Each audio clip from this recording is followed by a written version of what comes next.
the lead for BGC's pipeline sector, and today I get to introduce Jeanine Engelbrecht and Katie Burkell. The topic of their talk is going to be InSAR for characterizing geohazards. Jeanine is a remote monitoring specialist with 20 years of experience and is currently the co-lead for BGC's data science and Earth observation team. Katie is a civil engineer with 7 years of geohazard experience, but has recently been working with our software team and is the product owner for the remote sensing capabilities of Cambio. So as a way of introduction and to paint a picture of one of the challenges that the pipeline sector has been working to overcome with InSAR is that in Western Canada, there's hundreds of thousands of kilometers of pipeline, and these pipelines cross landslides at a rate of, on average, about 1 every 15 kilometers, and can be much more frequent in certain areas. So in Cambio right now, we have 20,000 landslide crossings of pipelines, and almost any one of those pipeline crossings could cause the landslide could cause the pipeline to fail, given enough movement. So in terms of kind of chasing the risk, it seems like a simple problem because we just need to find out which landslides are the ones that are moving and which ones aren't, because that is going to be the major differentiator in terms of risk. However, this problem is much more complicated than you might think, because many of these landslides are moving at extremely slow velocities. These velocities are fast enough to fail a pipeline if they have enough years of deformation, typically years to tens of years of deformation, but they're also slow enough that methods such as visual inspection and LiDAR change detection, which are really economical and can be effective for faster movement rates, will not pick these up. So we have these landslides, which many of them are in this weird Goldilocks zone of movement, and we don't have many tools that can readily detect that. However, InSAR is one of those tools, and right now we're in a transition period where the technology is getting much better, and also the amount of data is getting much cheaper, and there's much more data available. So Katie and Jeanine, I'll hand it off to you.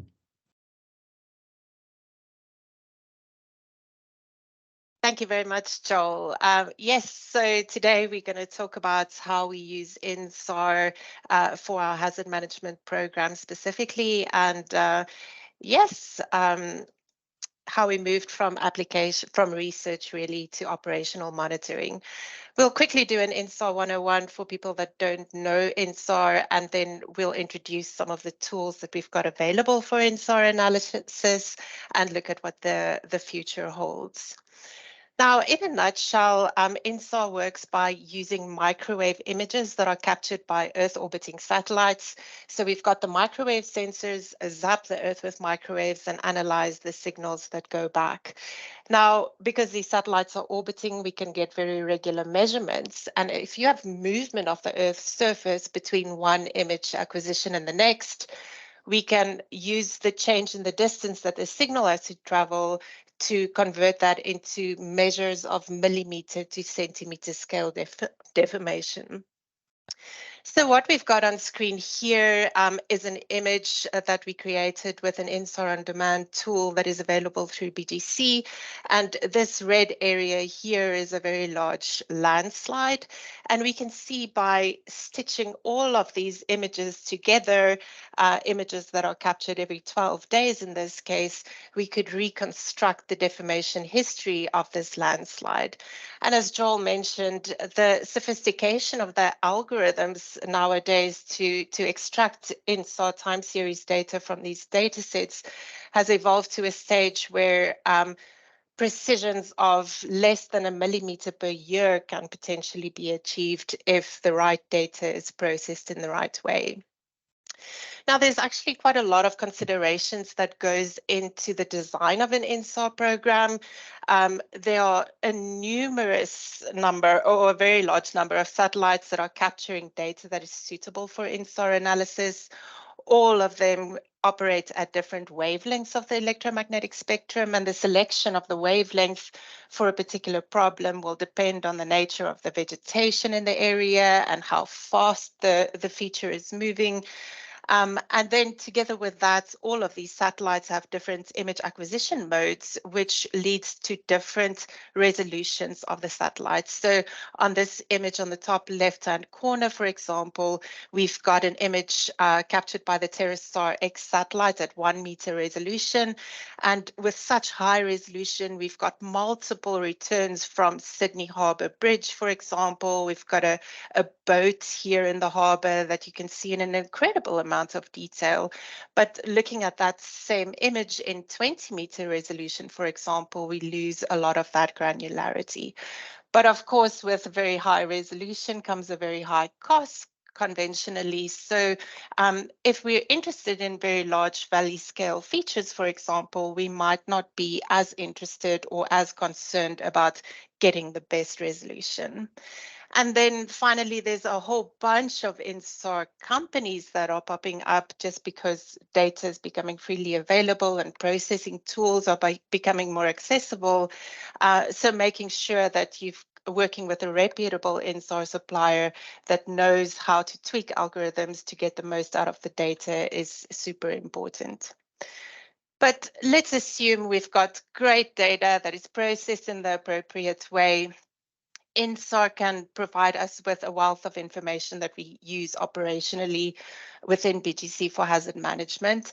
And the first part of that is really identifying where ground movement hazards are present. Joel mentioned that very frequently ground movement hazards move very, very slowly, too slow to see with our eyes or too slow for monitoring by something like LiDAR, for example. So the first step for us is really identifying where these hazards are present and creating those hazard inventories. Once we know where these hazards are, we can move into monitoring mode. Continuous monitoring and continuous updates by InSAR allows us to identify short-term trends, accelerations or decelerations in movement velocities that might change the risk profile of a particular area.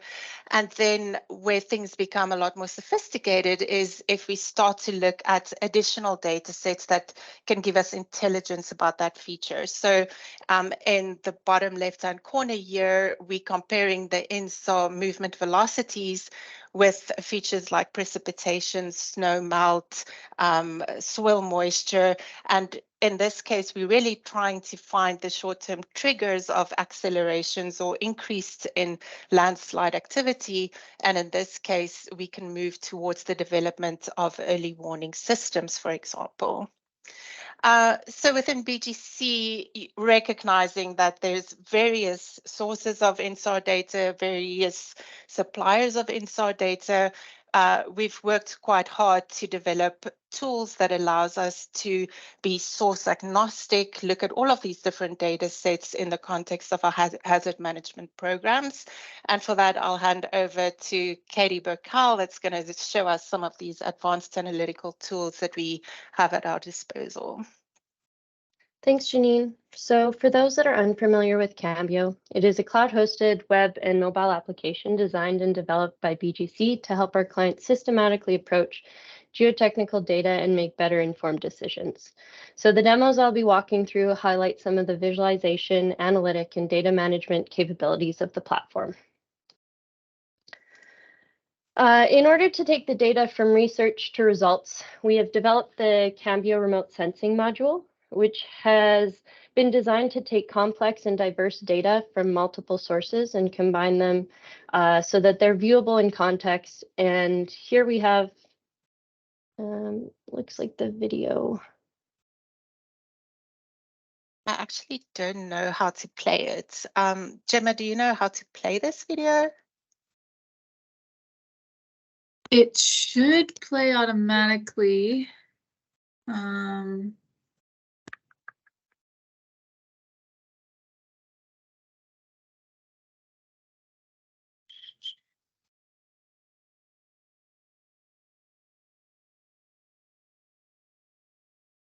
because otherwise I can just share the video or the presentation from my screen where I can control it. Yeah, why don't you do that?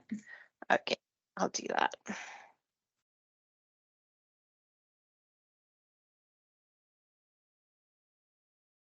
Okay, and I'll play that right now, Katie.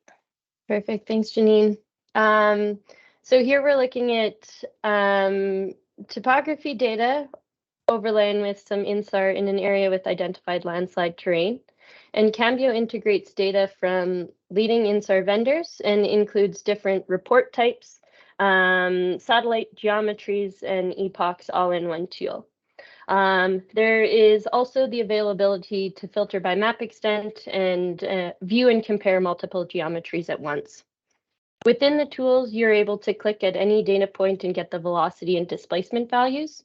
And for those unfamiliar with InSAR data, since we're looking at the descending geometry here, the red points indicate movement away from the satellite, which in this case would be downward or a shallow angle towards the west. And blue is moving towards the satellite, so surface is heaving or moving in a shallow angle westward. They're powerful analytics, monitoring and visualization tool built within the module, and it can be hard to communicate in the impacts of events or risks. So Cambio presents the data in a visual way, making it easier to see and analyze information essential to decision making. The analytics and measurement tools are available to see how conditions are changing over time, or in this case, being able to compare one movement zone to another. The two main tools demoed in this video are the ability to draw a polygon or area of interest and get the statistics on the fly. This includes min and max, average, cumulative displacement, or velocity values. Being able to change the opacity to be able to quickly see the points underneath has also been included. The second tool is the time series plots, and this allows users the ability to view the time series either as single point or as multiple points, which is shown here. So here you're able to click on a variety of different points along the slope and allows you to easily compare different locations along the slope and view and compare the plots.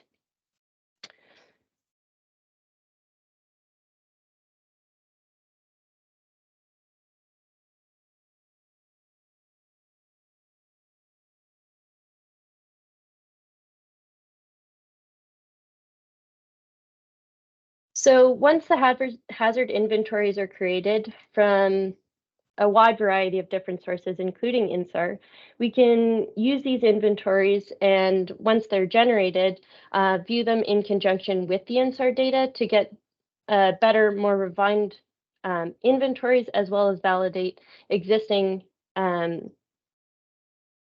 data and prioritize them. Here we're looking at identified landslide locations, which have been colored by expected landslide velocities, red indicating higher movement, and the green and yellows can be validated with the InSAR data.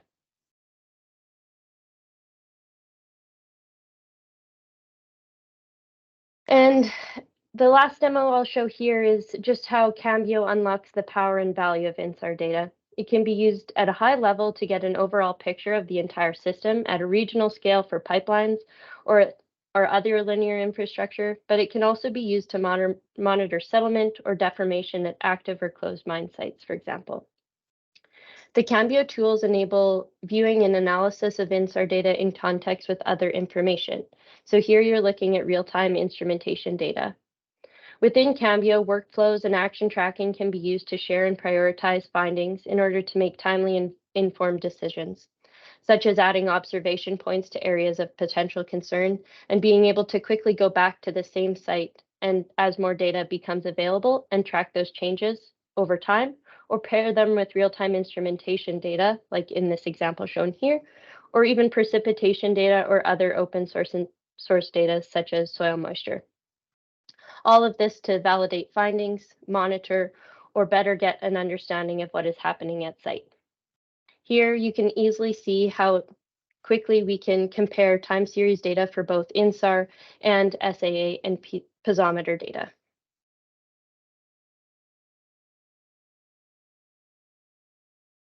So I would say the future for InSAR is pretty bright. So as Joel mentioned at the beginning, InSAR data has historically been very expensive, mostly because the raw data was not free and you need a lot of images for analysis. However, in the last several years, international space agencies have increasingly adopted open source data models. For example, the European Space Agency's Sentinel-1 satellites have been capturing data since 2015 all over the globe, and the raw data is freely available. This makes getting InSAR data using Sentinel-1 data much more cost-effective. And however, Sentinel-1 is short wavelength sensor, so it's not ideal for vegetated areas. In January 2024, however, a launch window opens for the satellite called InSAR, which is a collaboration between NASA and the Indian Space Research Organization. And this satellite provides open source access L-band data, which will have global coverage and provide additional options for InSAR measurements in vegetated areas. These developments will continue to lower the overall cost, making InSAR programs accessible for regional ground movement and hazard monitoring. Coupled with the increase in data availability and ease of access, there has also been an increase in open source tools for processing and analysis of InSAR data. For example, BGC uses cloud computed resources available through the Alaska Satellite Facility that allows us to extract InSAR data for areas in a matter of hours. The ability to rapidly obtain InSAR data combined with the analytic tools provided in Cambio are particularly useful for post-event assessment where other sources are unavailable. The rapid access to InSAR data in emergency response situation can provide additional information to increase situational awareness for improved hazard management and response. All of this means I'm pretty excited to see how we can continue to take InSAR from research to results. Thanks for your time, and we're happy to take any questions.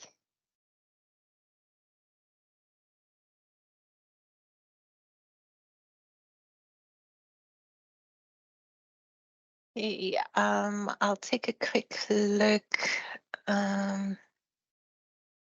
There got was a one. question. Yeah,